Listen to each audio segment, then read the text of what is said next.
Hello guys. स्वागत है, बहुत बहुत आपका स्वागत है ब्रिज एकेडमी में। आप सभी का तहे दिल से स्वागत है। तो ये वीडियो नंबर 4 है, क्वाड्रिलेटरल चैप्टर्स है। उम्मीद करता हूँ कि अब तक जितने भी वीडियोस आपने देखे हैं इस पर्टिकुलर चैप्टर पे आपको सारे समझ में आए होंगे। पहला तो था इंट्रोडक्टरी वीडियो, दूसरा था अपना जिसमें हमने दूसरा हमने देखा था थियरम्स, और फिर हमने क्या किया था, हमने एक्सरसाइज 8.1 से क्वेश्चन नंबर 1 2 3 4 ये किए थे। ठीक है, सो उम्मीद करता हूँ कि आप लोग को समझ में आया है अब तक। अगर नहीं समझा होगा तो मैं आपको रेकमेंड करूंगा कि आप लोग फिर से एक बार वीडियो देख लेना। ठीक है, तो चलिए शुरुआत करते हैं क्वेश्चन नंबर वीडियो नंबर 4 की, फ्रॉम एक्सरसाइज 8.1 क्वाड्रिलेटरल। ठीक है, चलो शुरुआत करते हैं। लेकिन अगर आपने अभी तक इस टेलीग्राम ग्रुप को ज्वाइन नहीं किया तो फटाफट ज्वाइन कर लो। इसमें आप लोग जो है अपडेट्स, मेरी तरफ से जो अपडेट्स आते हैं वो आपको मिला करेंगे। ठीक है, और साथ ही साथ पर्सनल करेक्ट, ये बोलते हैं पर्सनली हम कनेक्ट हो सकते हैं, तो ये भी एक अच्छा जरिया है ग्रुप को ज्वाइन करने का, न कि चैनल। ठीक है, ये ग्रुप है। चलो आगे बढ़ते हैं, शुरुआत करें क्वेश्चन नंबर 5 की। क्वेश्चन नंबर 4 1 2 3 4 हमने लास्ट वीडियो में कर लिया है। ओके, तो चलिए करते हैं क्वेश्चन नंबर 5। सबसे पहले क्वेश्चन नंबर 5 कहता है शो दैट क्या शो दैट बता रहे हो क्या शो करना है। लेकिन पहले समझ लो कि अगर diagonals of a quadrilateral are equal and bisect each other at right angles. So ये क्वाड्रिलेटरल है, ठीक है ना, मान लेते हैं ये ABCD है क्वाड्रिलेटरल, और ये क्वाड्रिलेटरल में डायगोनल्स आर इक्वल, तो जो जो हमारे पास है उसको हम लोग यहाँ पे मेंशन कर लेंगे। Diagonals are equal, that is AC actually आपका BD के equal and bisect each other at right angle. मतलब क्या, दूसरा क्या है, ये वाला एक्चुअली इसके इक्वल है और ये वाला आपका इसके इक्वल है। दे बाइसेक्ट एट राइट एंगल, तो यहाँ पे 90 डिग्री, तो मान लेते हैं ये O है। तो diagonals bisect each other at right angle at point O। So हम बोल सकते हैं कि भाई AO is equal to OC is equal to, ये AO is equal to OC as, फिर उसके बाद तीसरा लिख सकते हैं हम लोग कि OD is equal to OB। Actually क्या होगा, AO OC OB and OD ये चारों इक्वल होंगे। वाई? बिकॉज डायगोनल सेम है।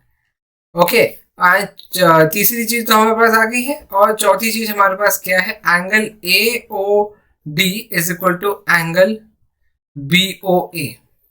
ठीक है, तो बेसिकली कैसा है, आपका AC और BD परपेंडिकुलर बाइसेक्टर है एक दूसरे का। ठीक है, और हमें प्रूव क्या करना है, हमें यहाँ प्रूव करना है कि they bisect each other at right angle. तो ठीक है, यहाँ तक तो एवरीथिंग इज करेक्ट। हमें प्रूव करना है इट इज स्क्वायर, तो हमें प्रूफ करना है कि quadrilateral ABCD actually is a square. तो अगर ये क्वाड्रिलेटरल स्क्वायर करना है तो आप लोगों को सारे साइड्स इक्वल करने पड़ेंगे। इतना ही नहीं, आपको साइड्स इक्वल करने पड़ेंगे, और साथ ही साथ आप लोगों को बताना पड़ेगा वर्टेक्स एंगल 90 डिग्री, मतलब वो भी आपको बताना पड़ेगा करके। ठीक है, तो चलिए शुरुआत करते हैं। सबसे पहले आप लोगों को क्या करना है, सबसे पहले हम क्या करेंगे, ये दोनों ट्रायंगल लेते हैं ना, सही लग रहा है ना, दोनों ट्रायंगल ले सकते हैं। और ये दोनों ट्रायंगल लेने के बाद हमें मिल जाएगा AOD और AOB कॉन्ग्रुएंट। चलो शुरुआत करते हैं। In triangle AOD and triangle AOB, AOD and AOB में सबसे पहले आपका AO कॉमन है, AO इज कॉमन। ठीक है, फिर दूसरा क्या है हमारे पास, दूसरा है आपका OD जो है वो OB के इक्वल है। ये आपका क्या है भाई, ये आपका गिवन है। ओके, और तीसरा हमारे पास क्या है, तीसरा यहाँ पे लिख देता हूँ। तीसरा जो है वो angle AOD is actually equal to angle AOB, that is equal to 90 degree. So इससे आप कंक्लूजन क्या ड्रॉ कर पा रहे हो, therefore triangle AOD is congruent to triangle AOB by side angle side test of congruency। Okay, अब इतना हो गया ना, तो आप लोग क्या कर सकते हो, AD को AB के इक्वल लिख सकते हो, और ये हो जाएगा आपका CPCT।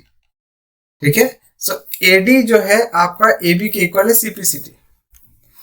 Similarly what can we do? Similarly अगर आप similarly we can prove we can prove that triangle AOB is congruent to triangle COB, same तरीके से. So therefore by again ये भी by SAS टेस्ट से congruent प्रूव कर सकते हो, और इससे आपको आएगा AB इक्वल टू BC, ये भी आपका CPCT. ठीक है, ये भी CPCT. समझ में आ रहा है आप लोगों को? तो आपका AD AB के इक्वल है, AB जो आपका BC के इक्वल है. So also we can prove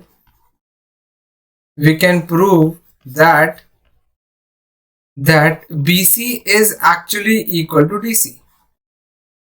ये भी प्रूव कर सकते हैं. कैसे?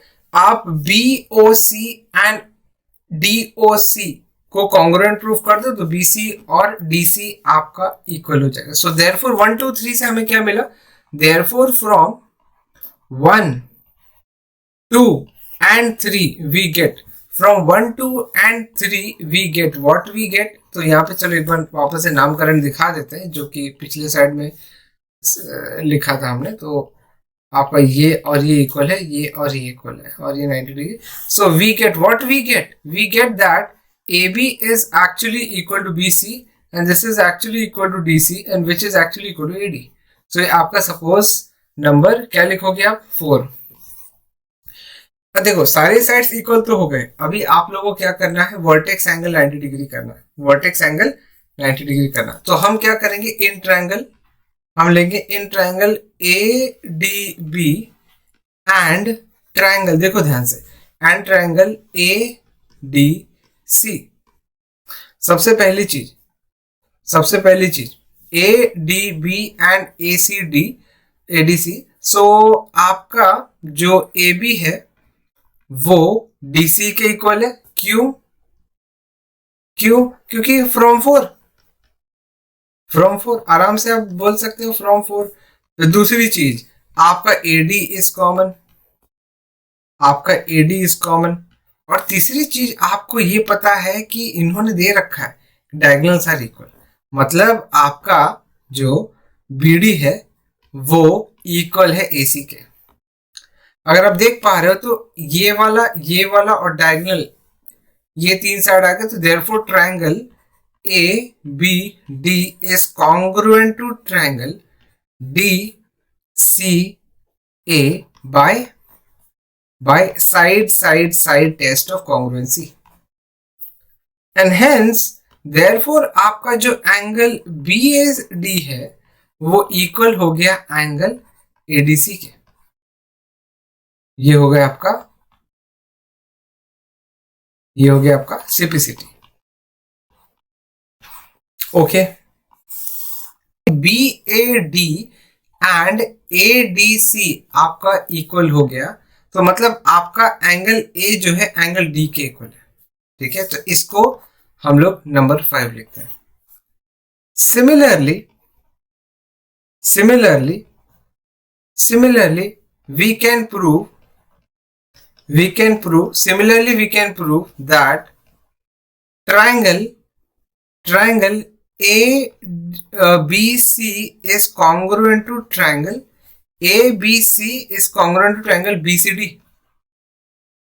यहाँ पे भी वही है, ABC में भी आपको कॉन्ग्रुएंसी लगाने मिल जाएगी. देयरफॉर आपका जो B है वो इक्वल हो जाएगा एंगल C के. This is number 6. Also angle C can be proved equal to angle D. This is number 7. So therefore but angle A plus angle B plus angle C plus angle D जो है ये 360 है. Angle sum property of a quadrilateral. तो आपको लिखना है reason, angle sum property of a quadrilateral. But angle ABCD ये चारों इक्वल ही है, मतलब AB के इक्वल है, BC के इक्वल है, CD के इक्वल है, DA के इक्वल है. समझ में आ रहा है? सो आप लोग देयरफॉर लिख सकते हो 4 angle A is equal to 360. So basically angle A आपका 90 डिग्री है. ठीक है. सो आपका एंगल ए अगर 90 डिग्री आया तो एंगल बी भी 90 डिग्री है, एंगल सी भी, और एंगल डी भी 90 डिग्री. सो देयरफॉर एक तो सारे साइड्स इक्वल, सारे vertex angle 90 degree. So therefore quadrilateral ABCD is a square, is a square. Okay, समझ में आ गया आप लोग को? Quadrilateral ABCD is a square. या तो फिर आप क्या कर सकते हो, अगर आपको सारे साइड्स इक्वल आ गए तो आप ये बोल सकते हो कि certainly this is a rhombus. A rhombus is a type of parallelogram. समझ में आ रहा है? आप लोग इसके बाद क्या कर सकते हो, आप लोग बोल सकते हो कि ये आपका एक रोम्बस हो गया. And rhombus is a type of a parallelogram. And parallelogram में एडजेसेंट एंगल आर सप्लीमेंट्री. तो आप लोग बोल सकते हो angle A plus angle D should be 180 degree. ये पैरेललोग्राम की प्रॉपर्टीज है, तो आपको और इतना ज्यादा नहीं करना पड़ेगा. ओके, तो please understand the alternative method also. ठीक है, चलो आगे बढ़ते हैं. क्वेश्चन नंबर 6 की तरफ बढ़ते हैं हम लोग. Question number 6. Now question number 6 बोलता है diagonal AC of a parallelogram ABCD bisects angle A. ये पैरेललोग्राम है ABCD, और इसमें जो आपका ये जो डायगोनल है वो A को बाइसेक्ट कर रहा है. तो सुनो अभी ध्यान से देखो, अगर ये x है तो ये भी x होगा. ध्यान से देखो, अगर AC जो है वो बाइसेक्ट कर रहा है एंगल A को, बाइसेक्ट मतलब दो इक्वल एंगल में डिवाइड कर देगा. ठीक है, तो मैंने लिखा कि DAC मान लो BAC इक्वल टू, मतलब DAC BAC आपका x है. तो सिंस ABCD एक पैरेललोग्राम है, और पैरेललोग्राम में आपका ऑल्टरनेट एंगल इक्वल है, तो ये x है तो ये भी x होगा, और ये x है तो ये भी x होगा. देखा जाए तो आपका जो AC है ये एक्चुअली एंगल C को भी बाइसेक्ट कर गया. ओके, और इतना होने के बाद आप आराम से रोम्बस प्रूफ कर सकते हो. तो सबसे पहले हम लोग यहाँ पे गिवन लिखेंगे. गिवन क्या है आपको, चलो कलर बदलते हैं, इसका ब्लू ले लेते हैं हम लोग. तो सबसे पहले यहाँ पे लिखेंगे गिवन क्या है आपका. गिवन है कि quadrilateral ABCD is a parallelogram, is a parallelogram. Okay, ये पहली चीज. दूसरी चीज क्या है, दूसरी चीज ये है AC बाइसेक्ट्स एंगल A. सो हम लोग क्या करेंगे, टू प्रूव लिखते हैं. तो प्रूव में क्या करना अपने को, टू प्रूव में लिखना है it bisects angle C as well. मतलब फर्स्ट हमें क्या प्रूव करना है, AC bisects angle C. Second आपका quadrilateral ABCD is a rhombus, ये भी प्रूव करना है, is a rhombus, is a rhombus. So let us start the proof. Now मुझे एक बात बताओ.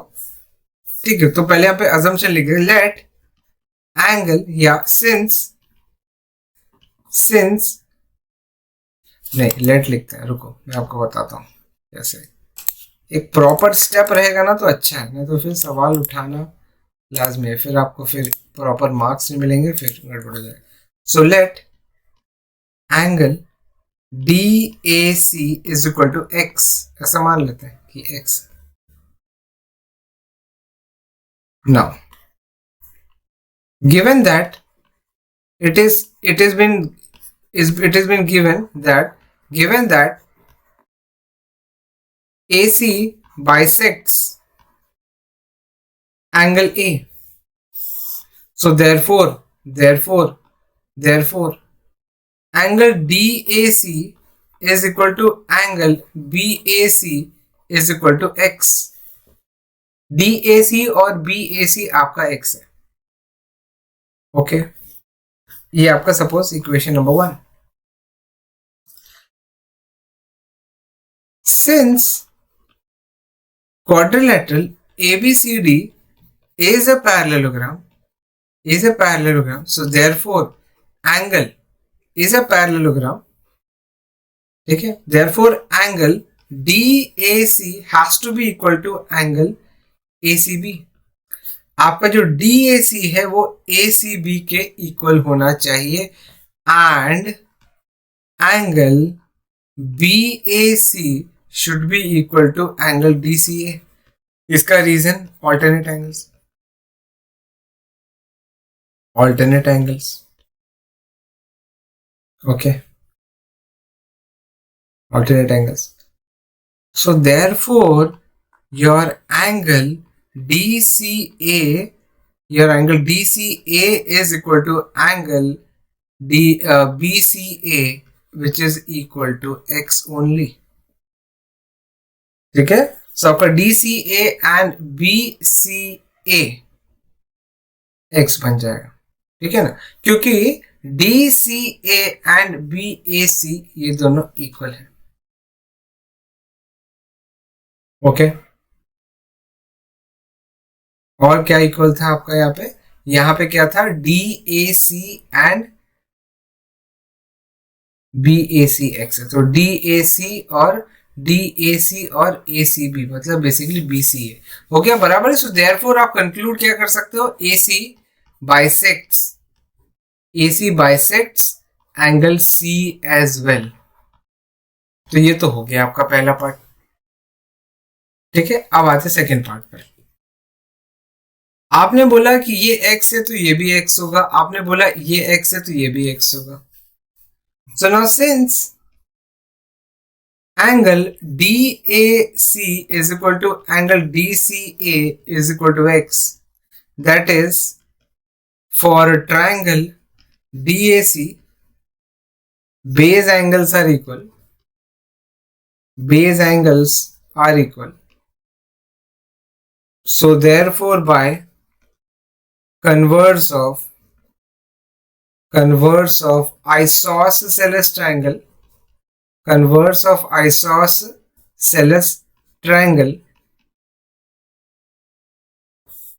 your AD is actually equal to DC,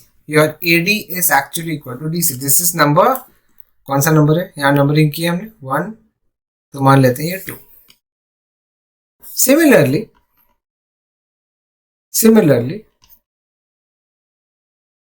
similarly और ये तो पैरेललोग्राम है, AD is equal to DC। अच्छा सिमिलरली क्या करना है, but AD is actually equal to BC and DC is actually equal to AB। ले, ये नंबर 3 है, नंबर 4 है। अब ये क्या है, property of a parallelogram, because given है property of a parallelogram. So from 2, 3, 4 we get quadrilateral ABCD is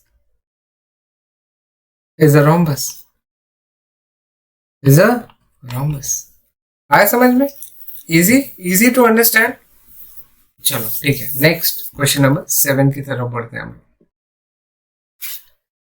no, question number 7 हमें क्या कहता है, ABCD इज a rhombus। चलो, it is been given that ABCD अपना ये rhombus है, ठीक है, rhombus में ओके ठीक है। Show that diagonal AC bisects angle A as well as angle C।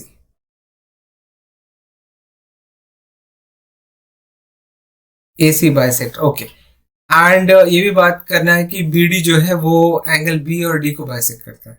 सो एक चीज बताना मुझे, पहले तो रोम्बस क्या होता है, एक स्पेशल टाइप ऑफ पैरेललोग्राम। तो सबसे पहले हम लोग लिखते हैं it is a quadrilateral ABCD is a rhombus, ठीक है।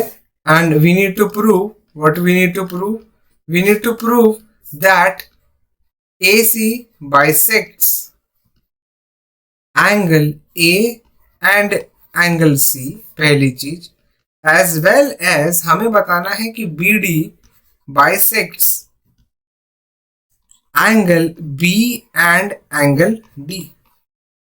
So let us start the proof।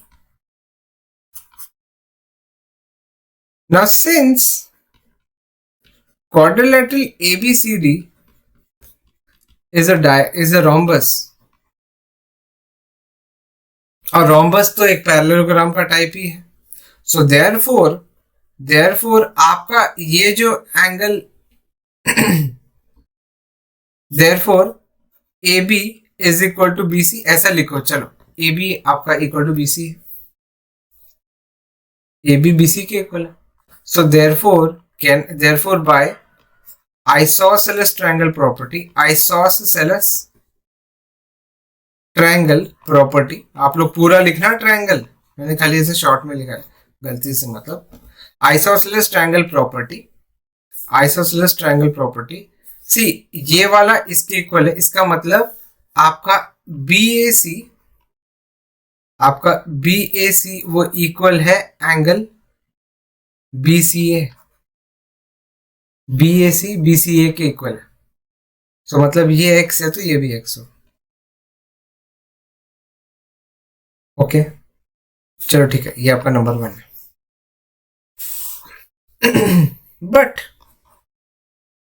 but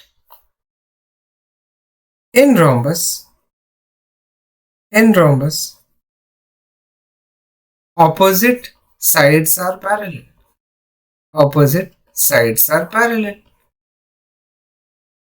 ठीक है, opposite sides are parallel, so therefore your angle BAC is actually equal to angle DCA, so therefore angle DCA will become x, क्योंकि ये वाला angle इसके equal होता है तो ये भी x हो जाएगा, this is number 2।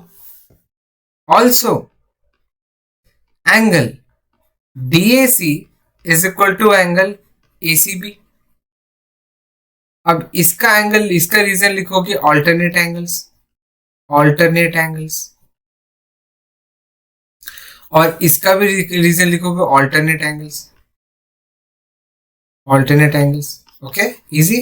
So DAC, so therefore आप बोलोगे कि भाई DAC is also x, angle DAC is also x, so therefore this is number 3, ये x हो गया। So from 1 2 3 we get A B C D, so therefore from 1, क्योंकि ये वाला और ये वाला x हो गया, so from 1 2 and 3 we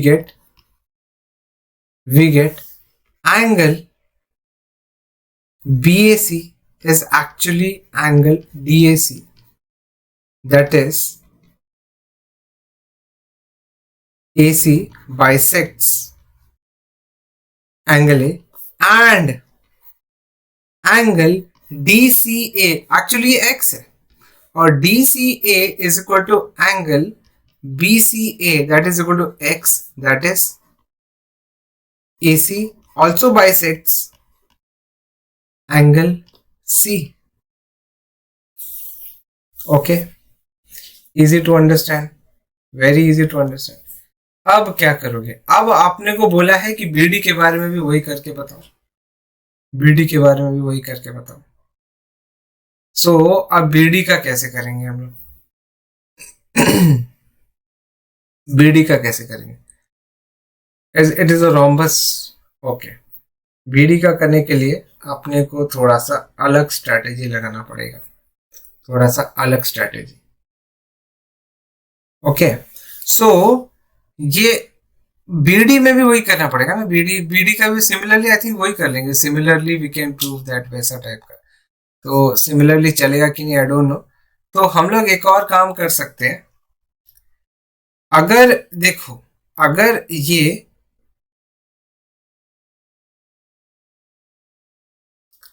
it is a rhombus ना, सो अगर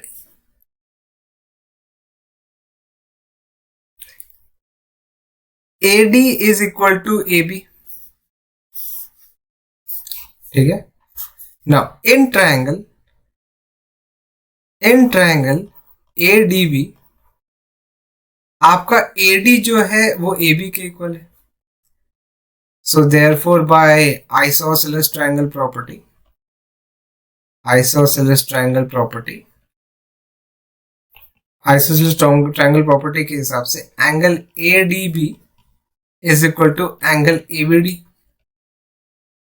this is equal to y, let y ले लेते हैं। और ये इक्वल टू कैसे हो गया, हाँ ये तो हमने लिखा बाय आइसोसेलेस ट्रायंगल, तो मतलब अगर आपका ये y है तो ये भी y होगा।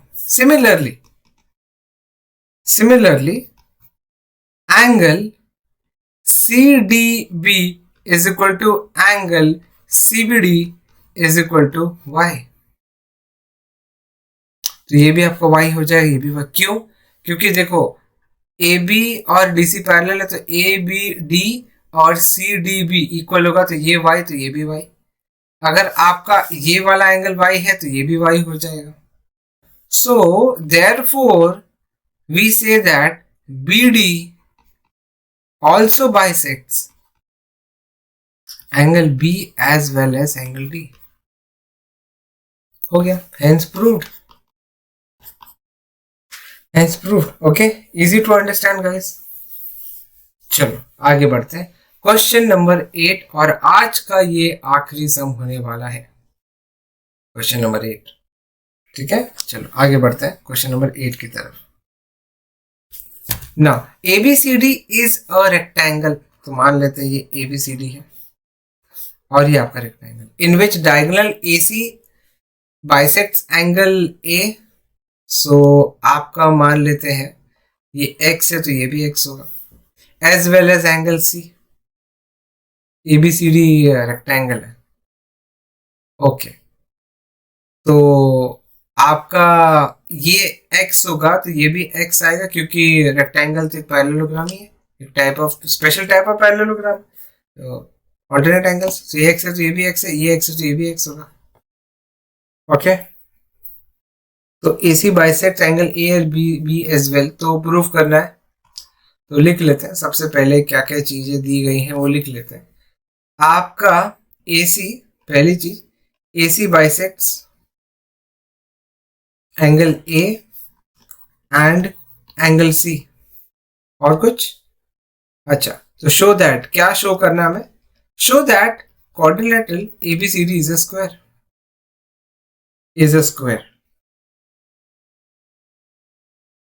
स्क्वायर, ठीक है।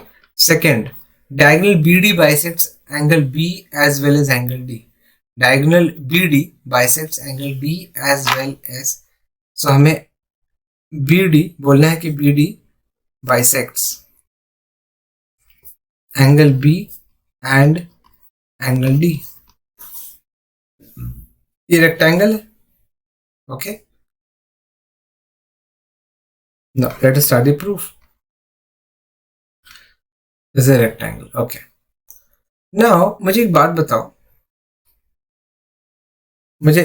बताओ गाइस, कि इन it is given that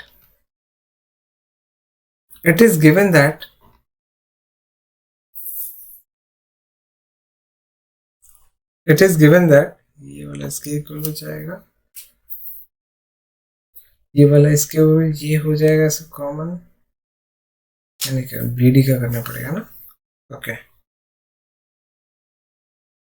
is a rectangle, तो डायगोनल बाइसेक्ट ईच अदर, तो ये वाला इसके इक्वल है, ये वाला इसके इक्वल है, और ये वाला कॉमन, ऐसा।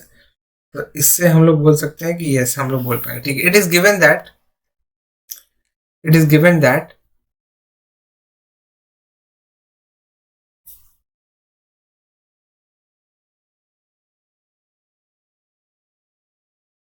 it is given that AC bisects angle A, AC bisects angle A, ठीक है। so that is angle DA, यहाँ पे O लिखते थे, DAO is equal to angle BAO is equal to कितना, ये सेम हो जाएगा, क्यों? AC बाइसेक्ट कर रहा है ना, या आप कंफ्यूज हो रहे हैं तो DAC is equal to BAC ऐसा भी कर सकते हो, ठीक है ना। ऐसा भी आप, अगर आप कंफ्यूज हो रहे हो तो कोई प्रॉब्लम नहीं। सो DAC और BAC को लिख सकते हो। एक्चुअली कैसा होता है बड़ा सिंपल है, लेकिन कुछ बच्चे हैं ना कंफ्यूज हो जाते हैं, इसलिए मेरे को थोड़ा सोच सोच के लिखना पड़ रहा है। Angle BAC is equal to angle DAC, ठीक है, इसको नंबर 1 लिखते हैं। बट हम लोग क्या करते हैं, late angle DAC is x, so therefore angle BAC और एंगल DAC ये x हो जाएगा, ठीक है ना। इसको नंबर 1 ले लो, इसको नहीं, ये x हो गया। बट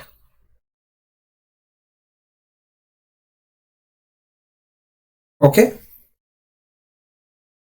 ABC स्क्वायर करना है ना, but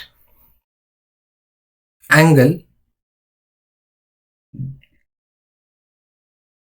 it is a square, but angle DAC is equal to angle DAC is equal to angle DAC is equal to angle DAC, so it is BCA, ठीक है। Why this is equal to this? Why? Alternate angles, alternate angles, alternate angles. Also angle BAC is equal to angle ACD, वही reason, alternate angles. So therefore angle DCA is actually is equal to BAC or DCA. DCA is actually equal to ACB is equal to X. Okay, so मतलब ये सब X हो गए। Now since angle BAC is equal to angle BCA is equal to X, so by converse of isosceles triangle property AB is actually equal to BC. AB will be equal to BC. This is number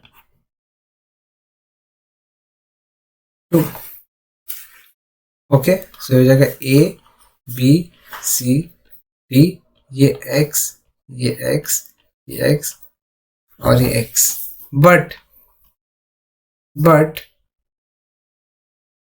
AB is equal to BC, but AB is actually is equal to DC. This is number 2. Why? Rectangle, property of rectangle, property of rectangle. Also अच्छा, also एक और चीज, also AD is equal to BC, number 3, वही property of rectangle. So therefore AB is actually BC is equal to DC is equal to AD. Okay, but ये आपका suppose number 4, but angle A is equal to angle B is equal to angle C is equal to angle D is equal to 90 degree. क्या है ये, क्यों? क्योंकि ये rectangle है यार, ABCD is a rectangle. So therefore from 4 and 5 we get 4 and 5, what we get? We get that quadrilateral ABCD is a square. Is a square. What? Is a square. ठीक है। अब हमें क्या प्रूव करना है? हमें प्रूव करना है कि diagonal BD bisects angle B and D as well. ठीक है। अब जब ये आपका स्क्वायर प्रूव हो गया है, आपका ABCD एक स्क्वायर प्रूव हो गया, और आपको वो बताना है कि BD एंगल B और एंगल D को बाइसेक्ट कर रहा है, ठीक है। सो आप इसको कैसे करोगे? अब ये स्क्वायर तो हो गया, तो आपको स्क्वायर में कैसा होता है, डायगोनल्स बाइसेक्ट ईच अदर या परपेंडिकुलर बाइसेक्टर्स। ओके, सो आप क्या करोगे, in triangle ABC and triangle ABC and triangle ABO, क्या लिख रहा हूं मैं, ये O है, ABO and triangle COB। First OB common है, OB कॉमन है। सेकंड आपका AO और OC इक्वल है। थर्ड आपका angle AOB is equal to angle COB is equal to 90 degree. तो इन दोनों का रीजन क्या होगा, AC, इसका रीजन क्या होगा आपका AO और OC, एंड यहां पे लिखेंगे AC is the perpendicular bisector of BD, ऐसा। So therefore आपका triangle ABO is congruent to triangle CBO by side angle side test, SAS test of congruency. So therefore आपका angle ABO is equal to angle CBO. So therefore BD bisects angle B. Similarly हम prove कर सकते हैं triangle AOD congruent to triangle COD, ठीक है। और इससे हमें CPCT मिलेगा, जैसे यहां पे हमें मिला ना CPCT, वैसे ही हमें मिलेगा angle ADO is equal to angle CDO CPCT। So therefore BD bisects angle D as well. Okay guys, समझ में आया। तो बड़े बड़े सम है, लेकिन थोड़ा केयरफुल रहना अपने को सॉल्व करते समय। तो क्वेश्चन नंबर 8 भी हो गया, हमने प्रूव कर दिया इसको। बहुत है। हमने क्वेश्चन नंबर 5 सॉल्व किया। क्वेश्चन नंबर 5 में इट इज अ स्क्वायर, ऐसा प्रूफ करना। क्वेश्चन नंबर 6, 7 एंड 8 तो थोड़ा कंपैरेटिवली बड़ा था, लेकिन आज के लिए बस इतने ही रखेंगे, बिकॉज उसके बाद क्वेश्चन नंबर 9, 10, 11, 12 हम अगले वीडियो में करेंगे। So thank you very much for being with me in this video. मिलते हैं अगले क्लास में। अगर आपने चैनल सब्सक्राइब नहीं किया तो सब्सक्राइब करो, और कमेंट सेक्शन में मुझे लिख के जरूर बताना कि आज का वीडियो आपको कैसा लगा, ठीक है। और इसी तरह से सीखते रहिए, इसी तरह से आप प्रैक्टिस भी करना, जितना हो सके एक्सपर्ट बन जाओ, जितना हो सके आप लोग, क्योंकि सारी चीजें तो बता रहा हूँ मैं आपको इस वीडियो में, इस चैप्टर में के रिलेटेड। ओके, तो चलो, थैंक यू वेरी मच। मिलते हैं अगली क्लास में। Take care, have a nice day, bye bye बच्चों।